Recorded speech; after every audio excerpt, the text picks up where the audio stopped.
here in Washington, D.C. We're going to learn all about the SEC this morning by talking with Mike McNamee, a senior correspondent for Business Week magazine. Good morning. Good morning.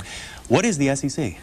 The SEC is the Securities and Exchange Commission. It's charged by a series of laws that were passed in the 1930s with regulating stock markets, broker-dealers, and corporate accounting and reporting of financial results. So they are the cops who are supposed to keep the playing field level for investors large and small.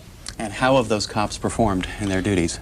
Up and down, like any agency. The SEC has a pretty good record of integrity and very few scandals through the years of any sort of personal malfeasance. They go hard and they go soft depending on the administration and the party in power at any given time, but generally a pretty good agency, professional. Who makes up the SEC and where do the leaders come from? There are 5 commissioners on the SEC. By law, 3 of them can be from the president's party, 2 therefore have to be from another party. The president names the commissioners with the confirmation of the Senate, and the president designates which commissioner is the chairman. The current chairman is Harvey Pitt. He's was general counsel, the youngest general counsel in the SEC's history back in the 1970s, and was then a securities lawyer for 23 years here in Washington, representing a wide variety of clients. How would you describe the approach of Harvey Pitt?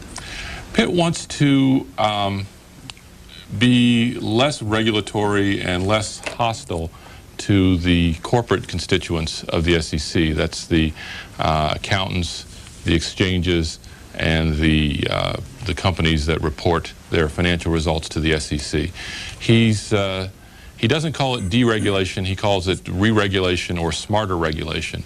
This is an approach that's gotten him into a little bit of trouble and has especially looked somewhat bad in the wake of all the Enron activity. And his predecessor as chairman was who? Arthur Levitt, who was the longest-serving SEC commissioner appointed by President Clinton and served for about 8 years. And the differences between those 2 men and their approaches? Quite different. Levitt was increasingly hard on particularly the accounting profession. He felt, starting especially in 1998, that companies and their accountants were playing what he called the numbers game, working very hard to inflate their earnings, to manipulate their earnings, smooth earnings, and that investors were being misled. So he was increasingly very tough on the accounting profession, which, as we now see in the Enron case, has some things to answer for. Pitt came in, his first major speech as the SEC chairman in October of last year was to the AICPA, the American Institute of Certified Public Accountants, saying he wanted to be a kinder and gentler SEC and work together with the accountants, and that has gotten him into a fair amount of hot water. Again, this was just before Enron broke and Arthur Andersen's role in auditing Enron became such a question. This is a great chance to learn all about the SEC, the Securities and Exchange Commission, and how it operates. Republicans can call 202-737-0002. Democrats 202-737-0001, and everyone else 202-628-0205. We'll leave those numbers on the screen as we talk a little bit more with Mike McNamee. You have a recent piece in Business Week that talks about the 2 Harveys. Are 2 Harveys better than 1 at the SEC? Here's the piece. What's this all about? Well, we couldn't pass up the chance to play on the names of Harvey Pitt, the current chairman of the SEC, and Harvey Goldschmidt, who was general counsel, which is a very powerful, the top lawyer of the agency on the staff, for a year and a half under Arthur Levitt. Harvey Goldschmidt has been suggested by the Senate Majority Leader to serve as one of the 2 Democratic commissioners on the SEC. Now, normally, and Harvey Goldschmidt will admit this, being a regular commissioner, not the chairman of the SEC, is akin to John Nance Garner's description of the vice presidency. As a job, it's not worth a bucket of warm spit. But Harvey Goldschmidt is very smart and very well-recognized securities lawyer. He's been a professor at Columbia Law School for 30 years, and since he has recent experience at the commission on the staff, it's likely that he'll have a lot of allies on the staff, and he will be a very influential commissioner. And this subhead reads, "Sparks could fly." What does that mean? Well, the two men, the two Harveys, take very different positions on many issues. Regulation FD for fair disclosure is one in particular. Harvey Goldschmidt wrote that. It says that companies that put out material information about their finances have to put it out to everybody at the same time. Can't leak it to selected analysts or selected friends, investors. Harvey Pitt was very concerned about Reg FD, and on behalf of some of his clients worked against it. So that's just one position of 3 or 4 where the two men are quite different, and where we're looking for some very interesting confrontations or debates within the SEC. A little bit more background. How big is the SEC staff? How much does it cost to run the SEC? It costs about less than $500 million a year to run the SEC. A lot of that is supported by fees that are collected on stock trading. The fees, in fact, were far, with the boom market of the 90s, the fees were far outstripping the cost of running the agency. So Congress actually cut the fees last year and put through a pay raise for the SEC's professionals, but unfortunately the budget this year does not allow for that pay raise to take effect. So there's been a little bit of angst over that lately. And what gives the SEC its authority? A series of laws passed primarily in the 1930s with a major amendment in 1975, the Securities Act and the Exchange Act, oddly enough, and then the Investment Company Act, which governs mutual funds, which is another important area for their regulation. Let's go to calls on the work of the SEC with Mike McNamee of Business Week. Mary in Ohio on the Democrats line. Good morning. Good morning. How are you this morning, Mr. McNamee? Very good, thank you. With this globalization of the economy, I wonder how the SEC is going to keep up. It kind of reminds me a little bit like if you get state governments that was trying to control the railroad when they finally were connected, the East and the West Coast, and they couldn't do it, so the federal government came in. Do we need some other regulatory measures to take care of the Securities and Exchange when you have a globalization of the economy? And what I wanted to ask in particular is about Chapter 11 with the NAFTA agreement, and then also having the IMF picking the audit companies, the 5 major audit companies, when they loan money.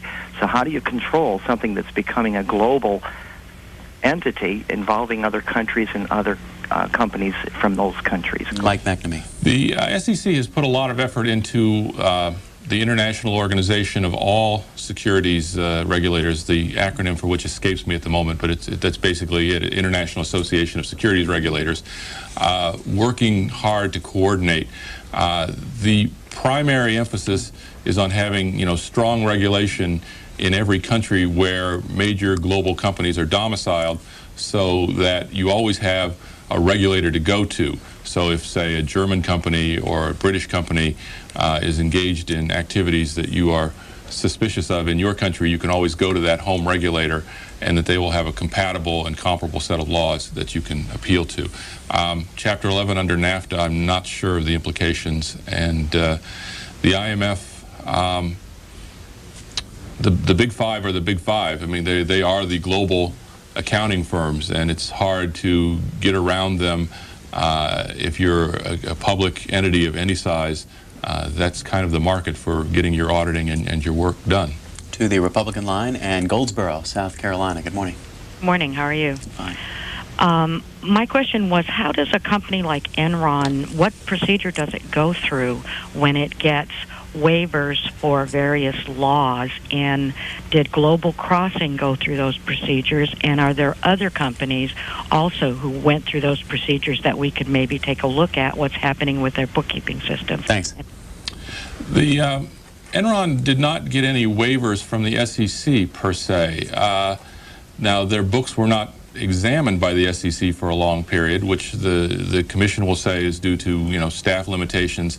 There also was perhaps some indication that Enron was changing its nature, as it was, from a utility to being essentially a financial company, and the SEC staff with its divisions wasn't quite able to keep up with what the company was doing. The waivers you may be talking about were in getting energy trading rights, the ability to trade energy without having registered as an exchange or as a broker-dealer, under either the securities or the commodities laws.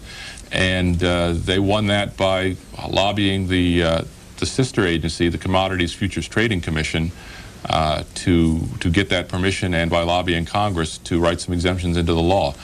Global Crossing, I'm not aware of any. They spent an awful lot of money. One of my colleagues has reported that they actually spent more money on lobbying than Enron did. But I'm not aware of specific exemptions or waivers that they got. Talk to us in a little bit more detail about the SEC as it relates to Enron and what has happened and moving forth in the future. Well, the SEC is examining Enron. It has a very strong enforcement division that's looking to see whether Enron's officers and directors lied to the public, misheld information or misstated information. They're working with the Justice Department. The SEC can bring civil charges. The Justice Department is empowered to bring criminal charges. More importantly, perhaps, is the fact that Pitt and his staff are very hard at work on reforms for accountants and for issuing corporations, companies that sell stock, to try to prevent future Enrons, beef up accounting, improve auditor discipline, and so forth. Were those reforms underway before Enron? Yes and no. There was certainly an effort by Harvey Pitt. He put #1 on his agenda way back in October that he wanted to improve the accounting system. But it was not so much to toughen the accounting system as to increase the flow of information to investors. I think there's a harder edge now, certainly, to what he's doing. Let's go to Silver Spring, Maryland, on our independent line for journalist Mike McNamee. Hello. Good morning. Thank you very much for C-SPAN and your coverage. I'm a regular reader of Business Week and have really appreciated all the fine early analysis that's gone along with the accounting problem. Thank you. It seems to me that congressional oversight in this has been so terrible. The hearings on the accounting industry began back in the mid-1970s with Senators Lee Metcalf and Bill Brock, and the industry has been very effective in lobbying against any real enforcement between the FCC, I'm sorry, the SEC and the CFTC. How would you assess the real adequacy of either of the administration's proposal with regard to manpower at either agency to really bring about a comprehensive protection of the American, whether it's the stockholder or the American public? I definitely think that the Bush administration made a big mistake in its budget that came out last week by not beefing up the SEC. They worked very hard to support the pay parity provision on Capitol Hill, which would give the SEC the ability to pay its lawyers and its professional staff more, comparable salaries to what similar professionals get at the Federal Reserve and other banking agencies. But then they didn't fund it, and that was dumb. The SEC needs more resources, and the House Financial Services Committee, which is putting in a bill today for auditor reforms and so forth, includes a 40% increase in the SEC's budget. Will that come out to be at the end of the year, 40%? Hard to say, probably, but somewhere between 0 and 40, I would say, yes. Let's go to Whittier, California, for Mike McNamee, a Democrat. Yes, I'm a little nervous, but I definitely think that Harvey Pitt should be investigated because he was the one that went to Capitol Hill and got all the other people up there to lobby against this and defeated the bill where people have no security anymore. It's been wiped out. Harvey Pitt has a long and very interesting list of former clients, including the AICPA, the Professional Association of the CPAs, and individually each of the big 5 firms at one time or another. What is often misunderstood, and not to be a Harvey Pitt defender, but just to give the man his due, in the big fight over auditors and their independence and whether their auditors should be consulting for companies that they audit, in the year 2000, Harvey Pitt represented PricewaterhouseCoopers, which was one of the 2 firms that was going along with that provision. Reluctantly, but they were going along with it. They were supporting Arthur Levitt on that provision. So Pitt does a slow burn whenever this topic comes up, because he wants it to be known that he was on the side of reform in that case. The photo we just showed was in the business section of the Washington Post. The headline reads, Harvey Pitt's recalculation after Enron SEC chief's style evolves. We're talking here about the work of the Securities and Exchange Commission, and have a call from Charleston, South Carolina. Good morning. Good morning. How are you doing? Doing fine. You're a Republican caller. Welcome. Oh, thank you. I got two questions I wanted to ask. One was there were some issues brought up about the Enron employees' investment options in their 401k and their ability to sell their own invested funds in Enron stock, as well as having other investment options in the 401. And secondly, there was an article in the Wall Street Journal this morning about Microsoft being investigated for understating their profits. And I'm curious as to how that's going to affect me, having owned Microsoft stock for several years now. Well, the Microsoft investigation, as the Journal story points out, has been going on for about 2.5 years. It's not new. It's pretty well known. It is ironic that they are being investigated for understating profits, but basically the SEC's position, and this is particularly true under Arthur Levitt, was, manipulating your profits one way or the other is just as bad. I mean, holding money back from one quarter so that you can smooth earnings out for the next is just as bad as overstating.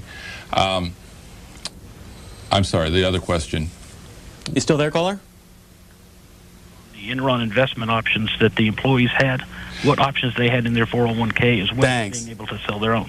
They had several other options. The problem was that the company match, they put up 50% of what you put up to a certain percentage, was in company stock that was not sellable by the employees, and that's where they really got hurt. Plus, a lot of employees added Enron stock as well on their own to their portfolios. Let's go to Hudson, Florida, independent caller for Mike McNamee. Hello. Hello.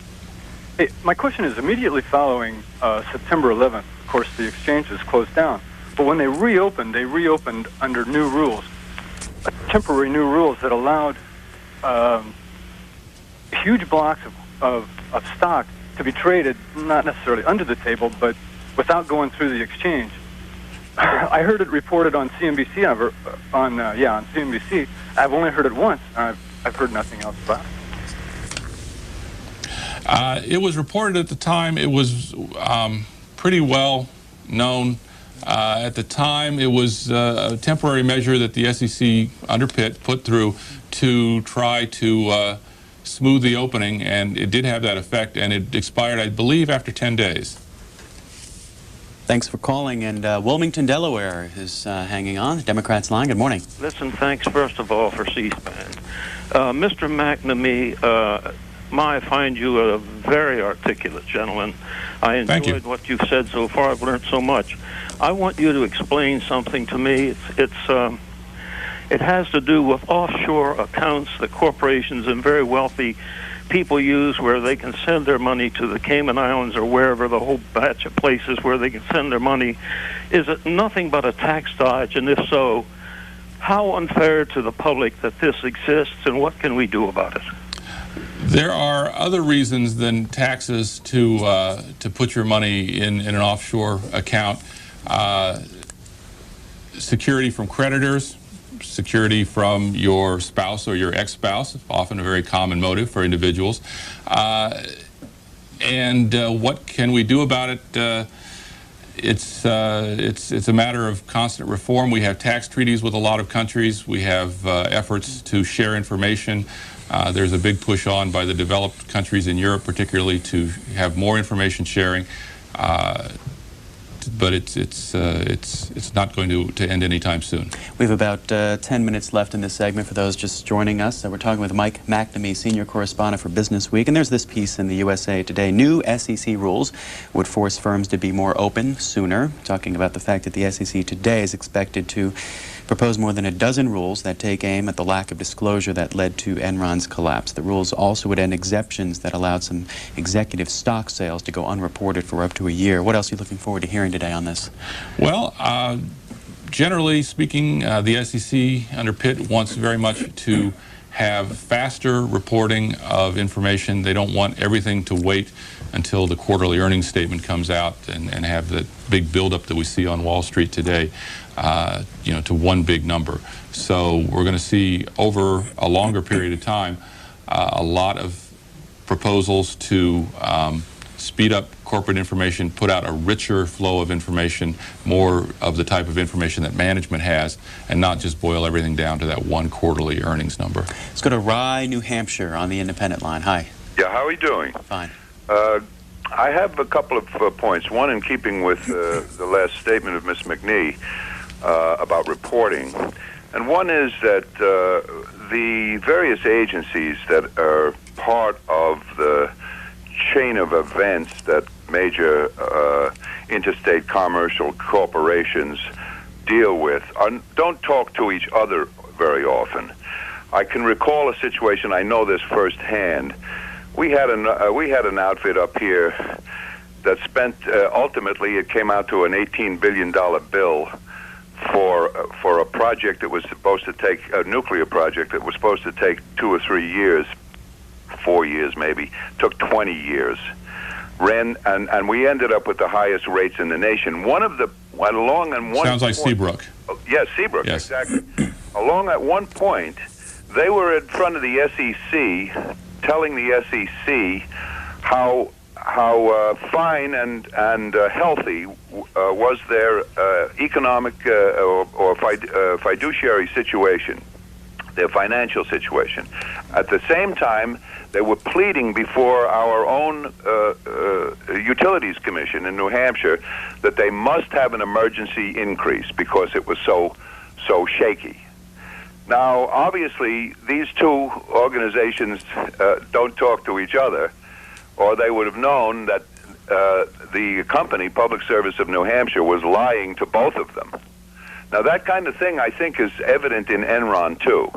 I think it's evident in a number of situations with the bureaucracies, and it should be stopped. Now, that's one point. The other point I want you to address, please. Let me get a response to that first point first, caller. We'll keep you hanging on. One problem of our system generally is that different regulatory systems allow for basically different bookkeeping. I'm not familiar with the Seabrook example that you give, but my bet is that they were talking to the SEC in terms of GAAP, generally accepted accounting principles that's used for financial statements, and they were talking to the Public Service Commission in terms of regulatory accounting, which can be very different. Caller, you still there? Yes, I am. Briefly, your second point? Yes, the second point is we've been through these debacles from one time after another. It goes way back. You can go way back and see one after another especially when you get into supersized networks that are either national and international, or even very large regional networks of corporations dealing in this milieu. Now, the problem I find with it is time after time the same promises are made, and quite often most of their dirty work is done legally because the laws have been set up that way. Thanks. Let's get a response from our guest. Well, as my colleagues like to say, the scandal is not in what they've done that's illegal. The scandal is in what they've done that's legal. Reform will come. Reforms do come incrementally. A lot of people, now are very dismissive of, say, the savings and loan crisis and what was done after that. But in fact, banking regulation is a heck of a lot stronger today. Just to take one example, there's a lot more moving into banks and closing them down quicker. That's an area, you can say it was closing the door after the horse had gotten out, but that is an area where reform has been made, and I think there will be some strong reforms coming out of Enron as well. Our guest has worked for the Dallas Morning News, USA Today, the Indianapolis Star, educated at MIT, a political science degree, and has been with Business Week magazine since '87. And Eau Claire, Wisconsin, a Republican caller. Hello. Hello. What I wanted to talk to about was the investigation that went on about the people that knew before September 11th about, I heard there was a lot of airline stock being sold prior to September 11th, and I followed this pretty closely, and the first time it was reported was 14 days after the terrorist incident, and the report I heard from one of the major news outfits was that the tray will be cold by now.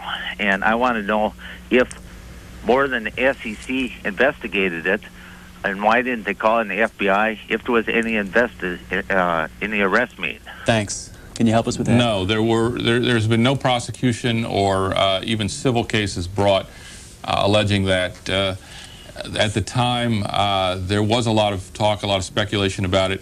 I don't think the SEC is ever able to substantiate that to a degree that they could bring a case into court. We move on to Joplin, Missouri. Democrat caller. Hello. Yes, good morning. This is Mrs. Murali, and I have, Mr. McNamee, I have this one big question had for years and years when I hear the news or read in Business Week, how the CEOs of the big corporations are borrowing money from the company itself and then pay it back, and if they don't pay it back, the company just writes it off.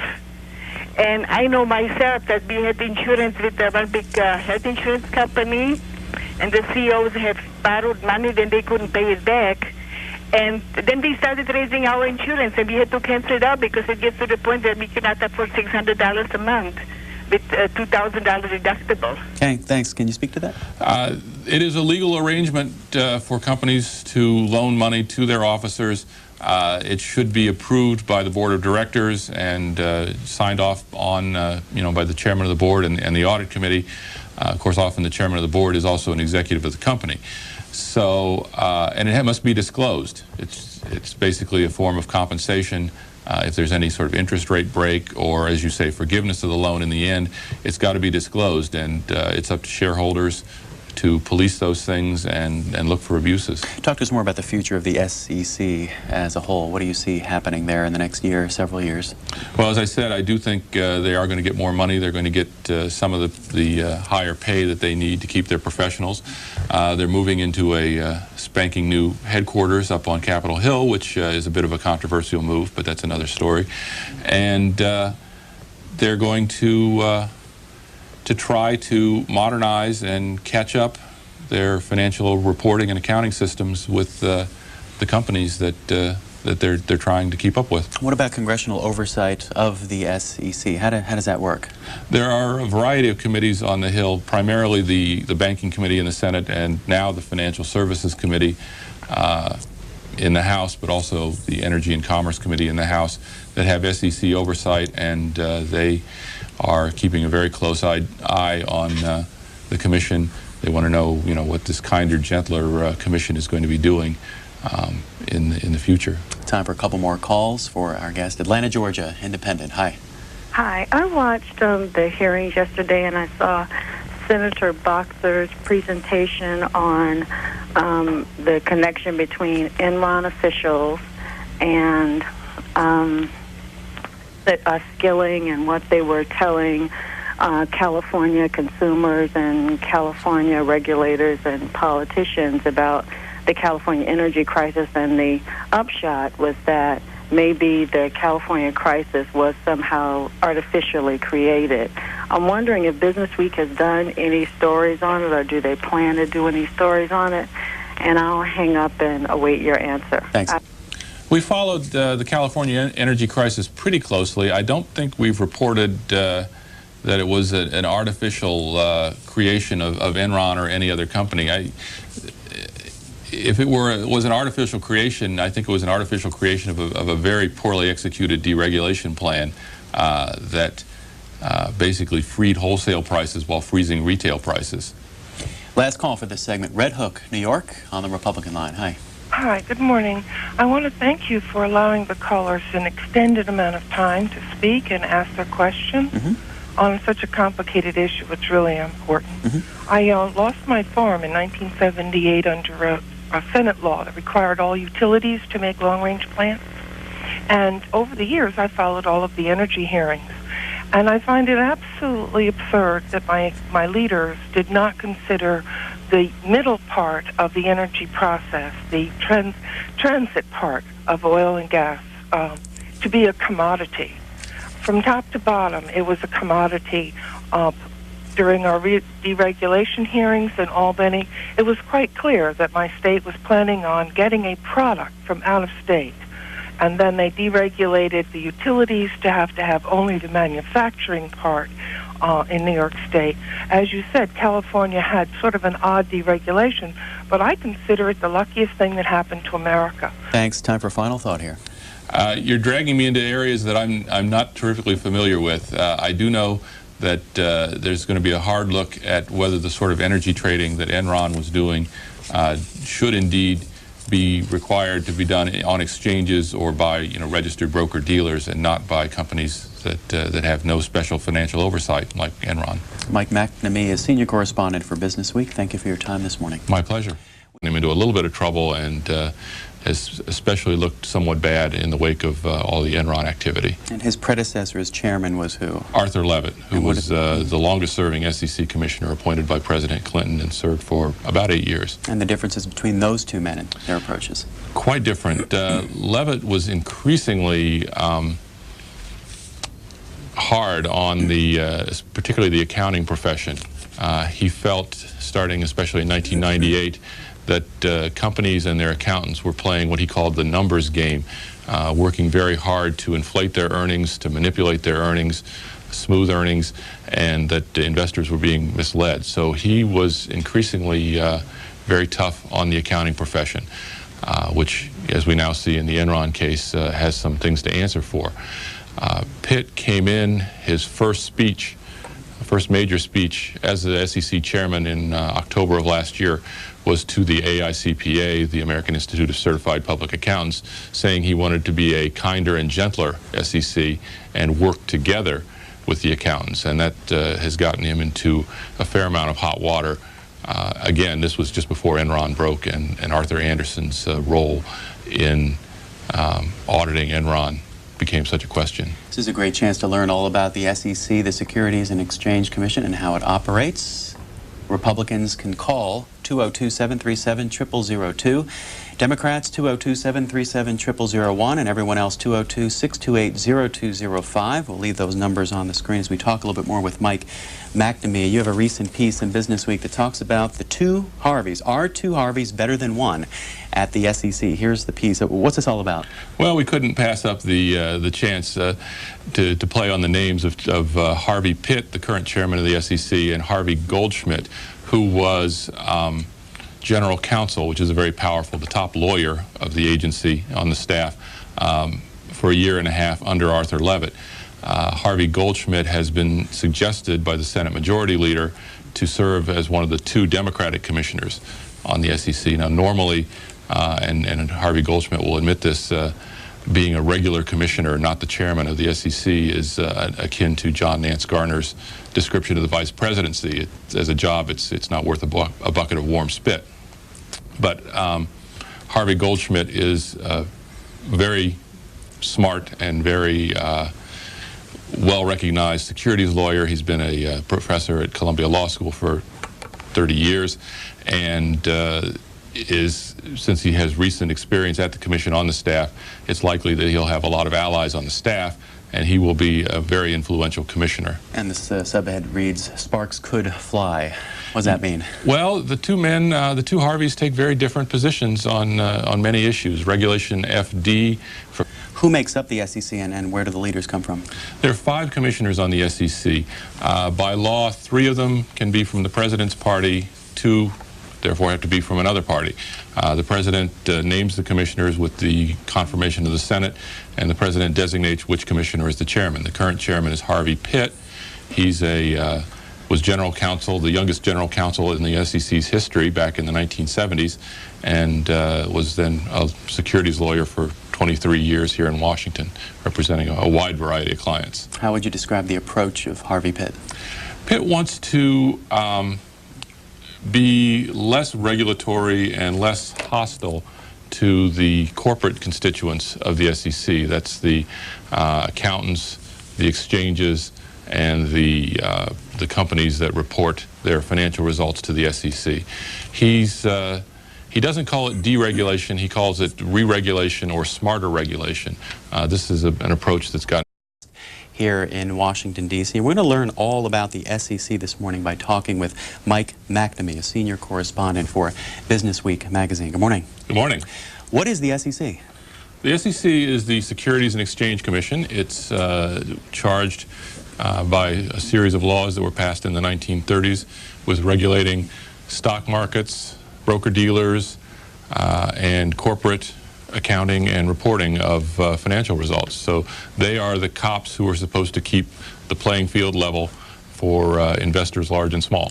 And how have those cops performed in their duties?